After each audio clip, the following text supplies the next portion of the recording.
everyone, and welcome back to Boomstick Billiards. I am your host, Techno. In today's episode, I wanted to do something just a little bit different than normal. This isn't a versus video, this isn't a match or a tutorial. I wanted to take this time to talk about the past weekend that we had at the APA Tricups. It goes by a different name now, but for all of us who have called it Tricups for so many years, that's what we're going to keep calling it. But I want to talk about the experience that I had, as well as the teams that I captain had as well. So let's jump right into that. All right, so it starts off on Saturday for 8-ball Tricups. We finished, I think, tied with fourth throughout the session, and then did 2 weeks of playoffs, won both of those, made it to Tricups. The team I was working with is myself as a skill level 7, my co-captain Greg, who's a skill level 6, followed by Ava, who's a skill level 3, Amy, skill level 3, Dan, skill level 3, Darren, one of our newer ones, who has climbed the ranks a lot and is now a skill level 5, very close to being a 6 and 8-ball. And we're down 2 players, being my dad, who's a skill level 4, Cliff, and then Janelle, who's a skill level 3, the absolute newest player to the team. So, Saturday starts off, we're already down 2 people, so we can't put a 4 in the lineup because we just don't have one. Alright, and so for the rest of this video, I won't be using anybody's names from the other teams just because I never asked any of them if I could use their names, and I don't want to get in trouble. I don't want any of them mad at me. I want to try to do this as professionally as possible. Unless I know the player personally, I've played with them for many years, such is the case with the first team that we play, because a couple of those players actually play out of our league.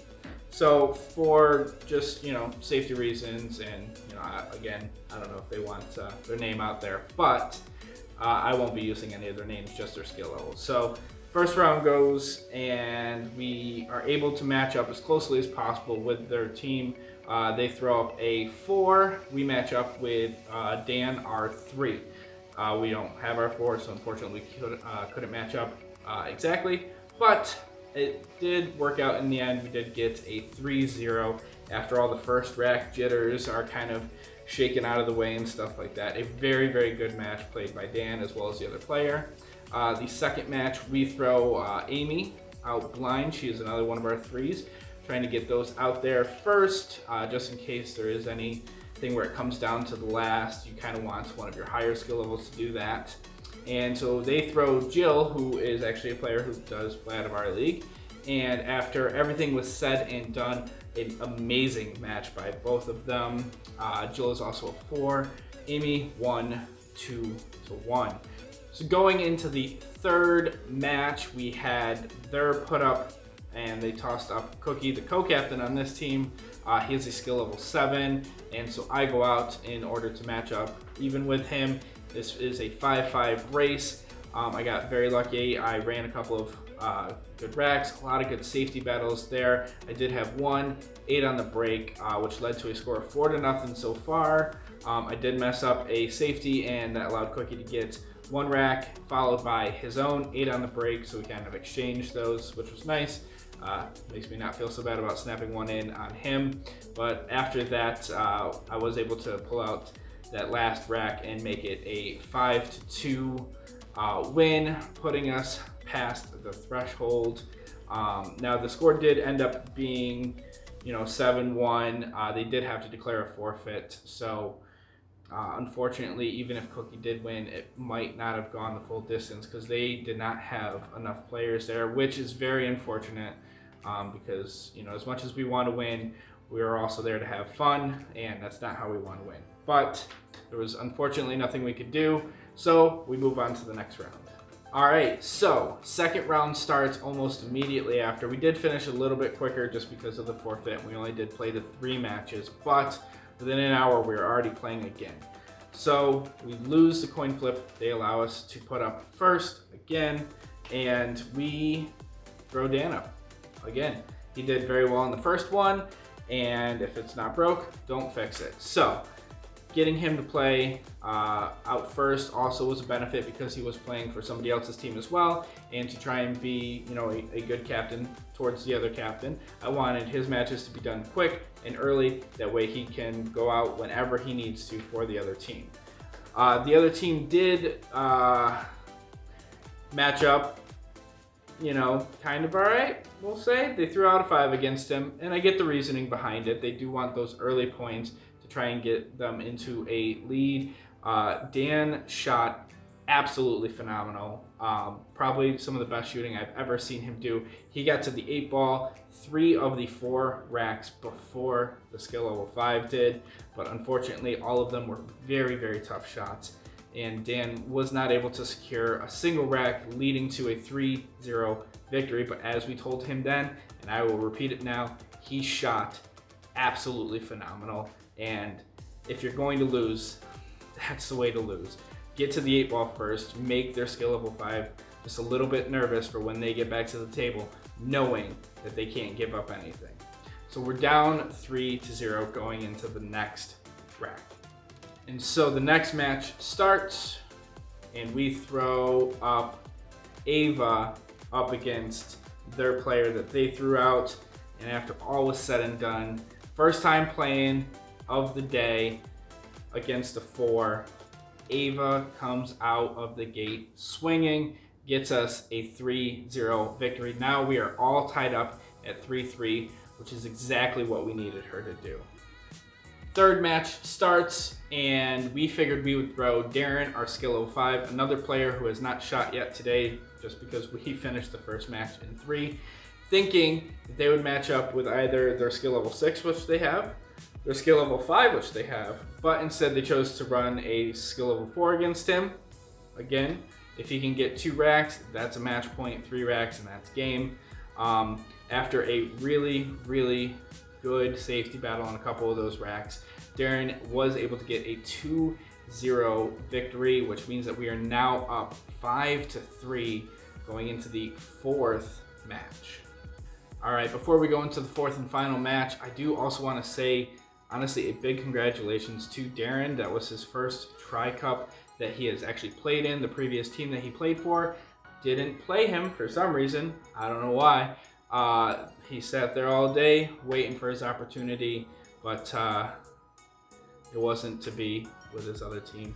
So one of the reasons I was lucky enough to get him on my team was for that very same reason. So him going up, never playing in a Tricup, a big tournament like this for APA before, and he goes up and he gets a win. That is what I like to see from my players. And I know what that feels like, being a veteran of the sport myself. So 4th match starts. We are up 5-3. Now they throw their 5, saving their 6 for last. Being up 5-3, if we can win this one 2-0, then we can end it right here. And so that's what we decide to do. We have Amy, skill level 3 left, and Greg, our skill level 6 left, or myself, but I got to play the first round, and I try to be as fair as I can to all my players and let everybody play at least once. So I decided, let's go with Greg, because I knew that he was going to pull out the win. And after a amazing battle with this 5, that's exactly what he did. He got a 2-0 victory, and we didn't need to play the 5th and final match. But even if we did, we had Amy Russell as the last match to go up against her 6. And all she would have needed to do was win 2 racks, and it would have been game over right there. So Greg pulls out the win. We win 7-3, and we move on to the 3rd and final round. So final round of the day. We are past the point of no return. If we lose here, we are done for the day. There is no loser's bracket from this point forward. So it is all to play for. Again, we lose the coin flip, but the other team lets us put up first. And instead of playing Dan, we figured we'd give him a little bit of a break, have him kind of reset his mind. I also think that he was playing for his other team at that current point, but just give him a break because he's been leading us off so strongly. And Amy has only played 1 match. So in order to try and keep it as even as possible, let everybody play as many matches as they can, I figured we'd start off with her, and they threw up a 5 against her. And again, I get the reasoning why you want those early points right out of the gate to give you that little bit of a buffer zone.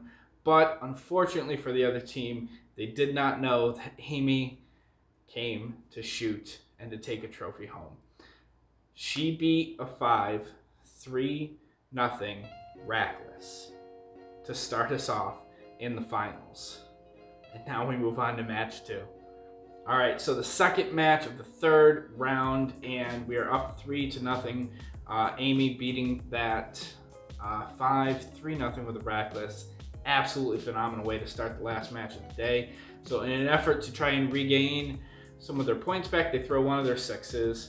And so I go out, it's my turn to play this time. I only played the first round, and after an early lead, my opponent, the 6, had a couple of really good outs, a couple of really good safety battles, one of which that I honestly thought I had won, but once I was out of it, I missed my shot and gave him the rack. So that ended up going 2-1 with myself getting the 2 and my opponent getting the 1.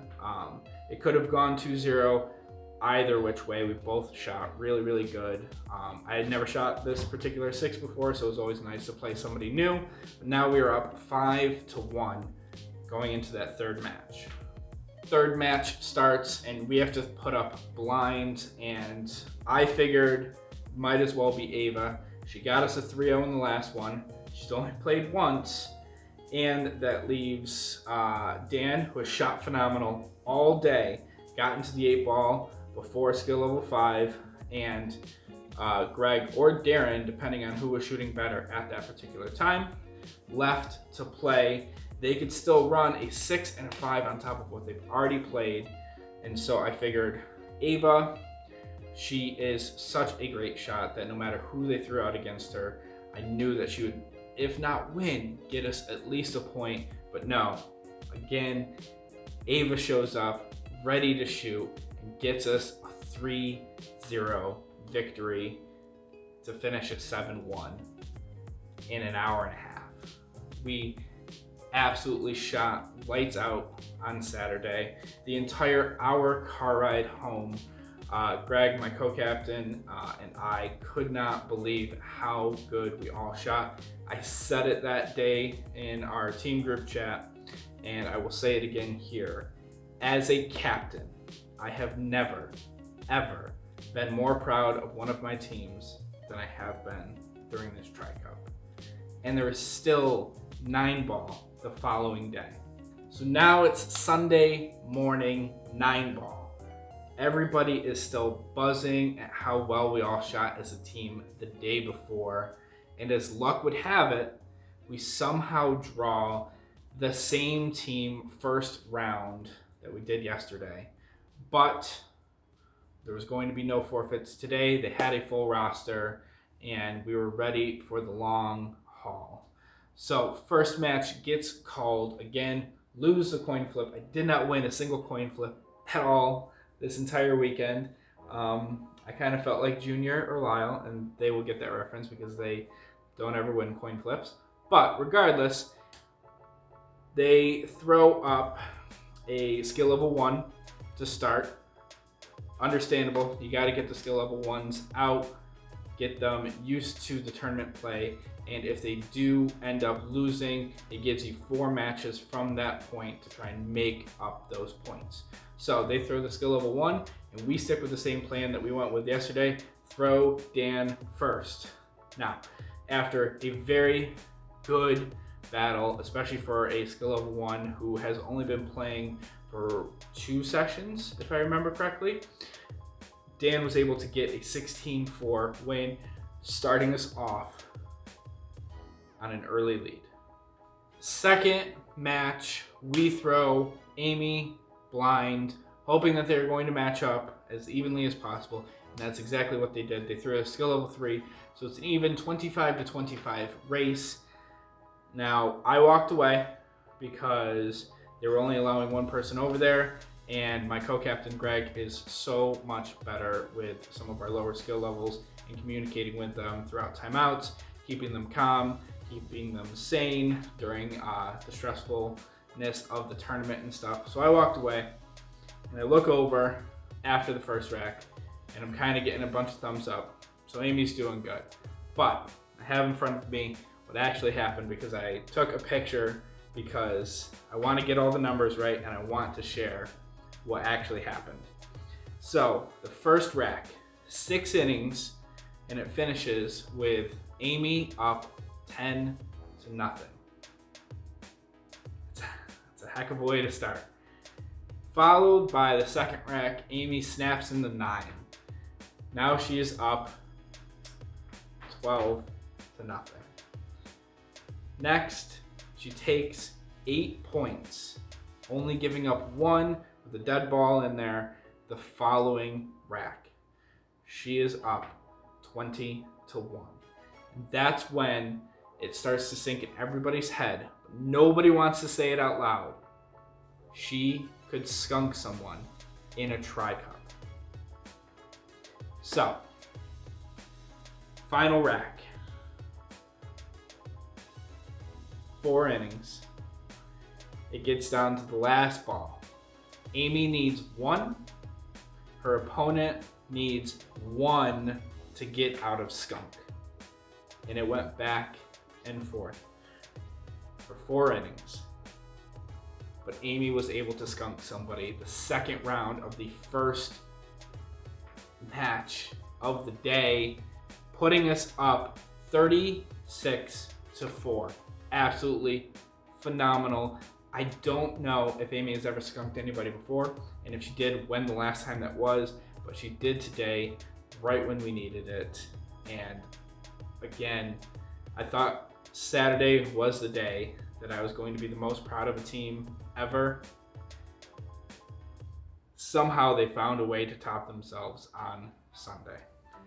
Third match, and we have their captain, who was a skill level 5 in 8 ball, but is a skill level 7 in 9 ball because he is that much better at 9 ball, goes up, and because they can still play Cookie, a skill level 8 in 9 ball, I figure I'd save myself for Cookie and throw Greg out against him and hope that he can keep us in it, even though we had such a big lead. It's not over until it's over. So, Greg goes up, he's a 6, he needs to get to 46, going up against a 7 who needs to get to 55. And again, I wanted to make sure that I got all the information right, so I have all of it right here. The first 4 racks, Greg barely gets to the table. Their captain looks unbeatable, which, you know what? We got a skunk under there. We got a 16-4 victory under our belts. We're up 36-4. We can afford to lose 1. We can afford to give up some points. But no, that is not what Greg is thinking. He came for the win. So first 4 racks, Greg is down 7-3, 12-7, 17-11, 21-17. That 5th rack, something clicks for Greg, and he finishes that rack 23 up to 22. The next 3 racks, Greg is up 31-24, 39-26, 44-26. He gives up only 4 points in 3 racks through safeties and just absolutely phenomenal shooting. Greg needs 2 balls, breaks dry, and through the other captain's very good safety plays throughout that rack, that captain takes all 10.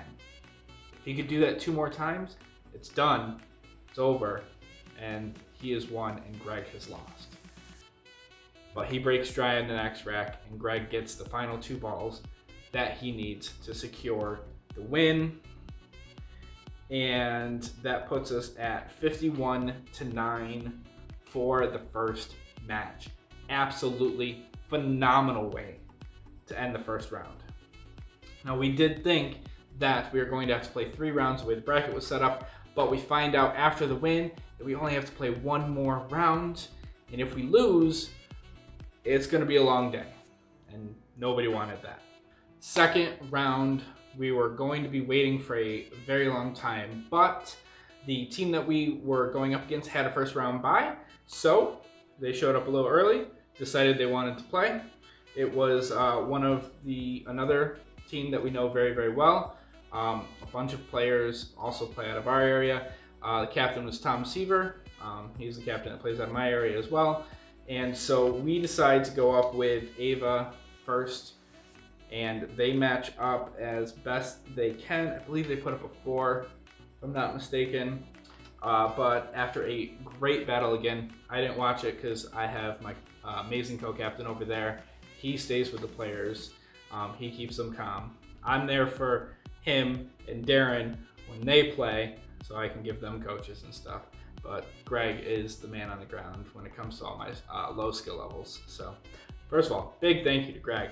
All weekend staying over there, keeping score, doing timeouts, keeping all of our low players calm. We have another weekend ahead of us for LTCs that he's going to get to do that all over again. So just wanted to give him a big thank you right now. But Ava goes up and she ends up winning 15-5 to start us off in the second round first match. Absolutely great way to start out. All right, second match of the second round, and we were able to match up our skill level 5 Darren versus their skill level 5 Tanya. And I was very excited to watch this match because both of them are absolutely phenomenal shooters. And after a few amazing runs, Darren almost got, I think, 2 different break-in runs, slightly getting out of position on some of the later balls, but still managing to secure a couple of full racks, so all 10 points. Darren won 17-3 against their 5 Tanya, giving us even bigger lead, 32-8 going into the third round. All right, so third round, and they match up against us. We throw Greg, skill level 6, and they throw one of their skill level 6s. Not Tom, they had another one. Again, I'm not super close with him, so I won't use his name, but absolutely phenomenal battle between those two. And again, Greg was down at the start, but through that no quit attitude that we try to have on this team, he was able to come out ahead with a 15-5 victory, giving us a 47-13 lead going into the fourth match. But we did only have 2 skill level 3s left to play, whereas they had another 6 up their sleeve. So fourth match, they can still play a 6 and a 2 no matter who they throw out. We're gonna throw out Amy. We actually might have thrown out Amy blind, but we knew that no matter what, she was up for the task. Coming off of that skunk victory, she was willing to face anybody in that pool hall, and they decided to match up as close as they could in skill level, and they threw their skill level 2, Erica, again, another close friend of mine. And after we figured out all the points and stuff, we realized that Amy only needed to get to 10 balls to get us to 3 match points to put us at 50 points. We already had the 3 wins, and after 2 racks, that's exactly what happened. Erica, the skill level 2, she shot phenomenally for it being the first match for them of the day.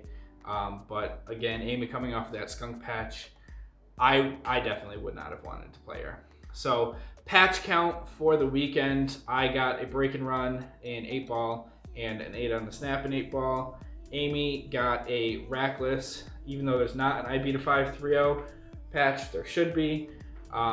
She got a 9 on the snap patch, she got a skunk patch, and she did get that rackless patch. I believe that was all of the patches. Nope. Greg got an IB to 7 patch and 9 ball. That was the other one. Honestly, I am always hopeful that our team's gonna win. It's never a guarantee. There's so many other good players out there, especially in our area. But this weekend, if we can shoot like that next weekend, we are going to Vegas. It is a guarantee because I have never seen my team come together so much and shoot so well like this ever. And I've been a captain for almost 10 years. And it was such a joy to see, so much so that I didn't even need to play Sunday. And while some other captains might get mad at that, I couldn't have been happier. Not that I wasn't up to the challenge, but the fact that we won in 3 the first time and 3.5 the second time, it makes me as a captain so proud of all of them to see where they started and where they are now, whether it's their practice habits, me helping them along the way, or just the team camaraderie that we had over the weekend. Big thank you to the host venue that we had, formerly known as Salt City Billiards, but is now called by Brickhouse Billiards. Absolutely phenomenal location. Big thank you to Greg and Rob and all the other league operators that were there, helping with watches and all the rules explanations and stuff like that. If you guys haven't been to that pool hall, I would suggest checking it out. But I did want to end on another big thank you. The reason I'm making this video, which I never thought I would ever make, is to thank my team a little bit more personally, and honestly to get our exploits of the weekend out to a broader audience so everybody can see, whether it was Amy beating a 5-3-0 or Amy skunking somebody. Amy Russell was our MVP of the entire weekend, and I won't tell her. I'm gonna make her actually watch this video, but I have already bought her a trophy to give her an MVP award because she shot so phenomenal. And even though she gets the patches, I want her to have something a little bit more concrete that shows that she was our MVP of the weekend. Everyone shot great. Out of all of those matches, the 7 on Sunday and the 10 on Saturday, we only lost 1 match. And I couldn't have asked for anything better than that. So thank you to all of my Boomstick players. You honestly have made me the proudest captain in that entire pool hall. And we are going to Vegas this year. If everyone shoots half as good as they did with this upcoming weekend, we are going to Vegas. There is no doubt in my mind. Thank you.